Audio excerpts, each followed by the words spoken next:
Hi everybody, I'm Ryan, and today we're going to talk about the standard metagame over the course of the last week. Now, with Magic Foundations coming out pretty soon, and the next RCQ season being standard, which starts in about a month, standard's going to be relevant, and it's important to catch up on it. Now, before I show you the data, as with all of my metagames, Magic Online only publishes the top 32, so this is technically a winners-ish metagame, not a total metagame, but I still think it's reflective of the decks that you're going to be playing against.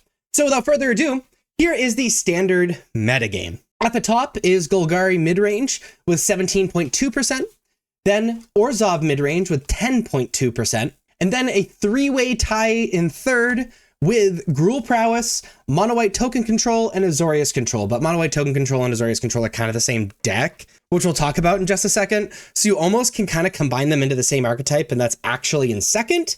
But for some reason, MTG Goldfish separates them out into two archetypes, so that's what we're doing. But when I look at the rest of this graph, standard is pretty diverse. Like, the Token Control, Golgari Midrange, and to some extent Orzhov Midrange are definitely the most popular decks, but it looks like you can play a lot of different decks. The tier 2 are all teetering around the same percentage,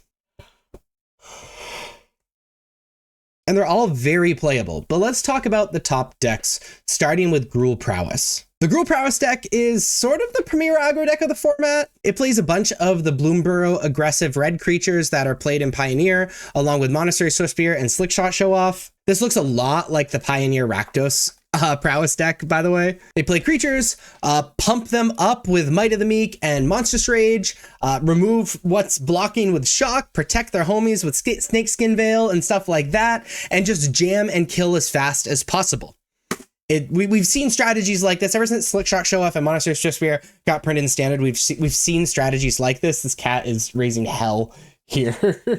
And this is just the most recent iteration of it. Now, also tied in third in the most popular deck, but also splitting second place is the Mono White Token Control and Azorius Control. Now, if we look at these two decks, you'll see that they're basically the same deck, but for some reason, MTG Goldfish splits them up into multiple decks. This cat is rolling around on my desk at the moment. Hey, baby. Hey, baby.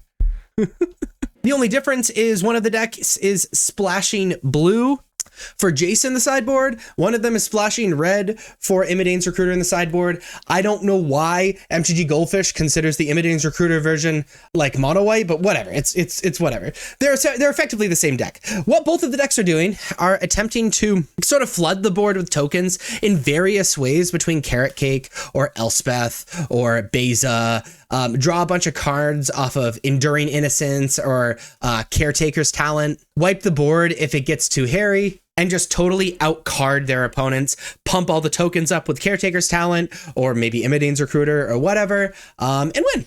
It's a pretty incredibly powerful strategy, and very hard to beat once they get their feet underneath them. The second/third most popular deck is Orzhov Midrange. Oh, this cat keeps hitting my keyboard.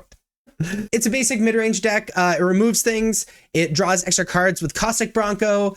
It attacks the hand with Deep Cavern Bat. The deck is very good at stopping you doing what you're doing, either answering it in your hand or answering it on the battlefield. 1-for-1s you, draws extra cards, then just plays incredibly powerful cards like Beza and Shieldred, or even the big flying legendary creatures.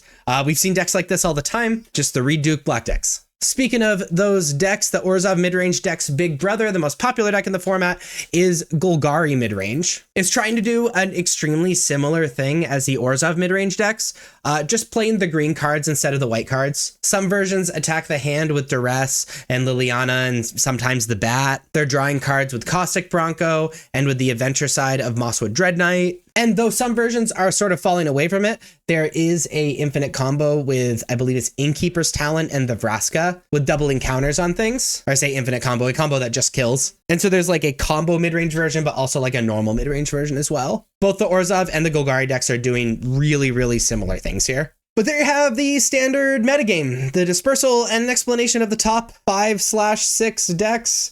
It's weird how MTG Goldfish separates them. If you like these video and want to see more videos like this, please be sure to like and subscribe. Check me out on social media. Links are above me and in the description. Thank you so much for watching. I'll see you next time. Bye-bye.